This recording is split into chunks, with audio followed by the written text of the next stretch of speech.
Ja, hallo und herzlich willkommen zum 9. Teil meines Kurses C bzw. C++ Lernen von Anfang an.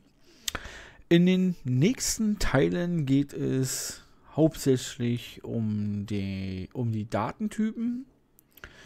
Wir beginnen in diesem Teil darüber zu reden, über die Bedeutung von Datentypen.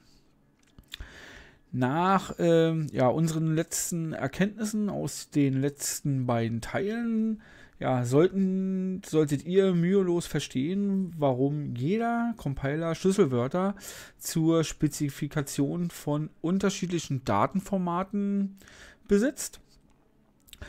Im Rahmen von Programmiersprachen nennt man Datenformate halt auch Datentypen, worum es halt in den nächsten Folgen gehen wird. Datentypen sind elementar und da kommt kein Programmierer bzw. C-Programmierer drumherum. Ja, ich habe da mal was vorbereitet. Und zwar, was entnimmt der Compiler aus einem Datentyp? Zum einen den Speicherbedarf. Das heißt, was benötigt der Datentyp an Speicherplatz im RAM? Das kann halt eine Byte-Variable sein, also ein Byte oder halt ein Wort mit 2 Byte oder 4 bzw. 8 Byte, halt je nachdem, welcher Datentyp verwendet wird auch entsprechend verschiedener Speicher benötigt. Zum Zweiten die binäre Codierung, also was steckt hinter den Speicherzellen.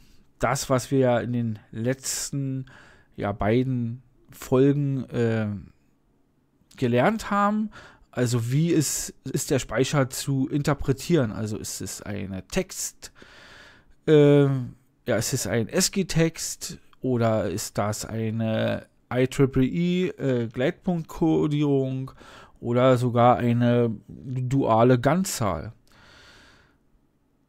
Und als letztes kann man aus dem Datentyp folgende Informationen ziehen, und zwar die Operation, die mit diesem Datentyp durchgeführt werden darf. Also welche Operationen sind erlaubt? Also welche Wirkung haben sie?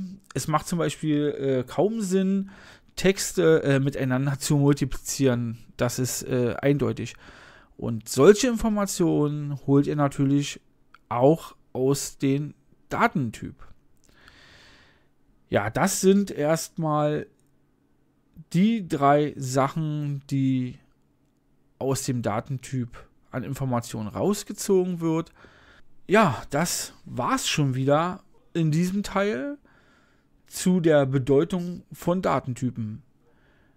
Ja, ich hoffe, euch hat das Video gefallen. Wenn ja, lasst mir einen Daumen nach oben da.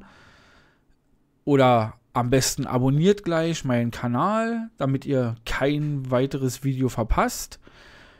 Bedenkt, dass ihr auch die Glocke aktiviert, damit ihr auch eine Benachrichtigung bekommt, wenn ein neues Video von mir online geht. Okay, bis zum nächsten Video.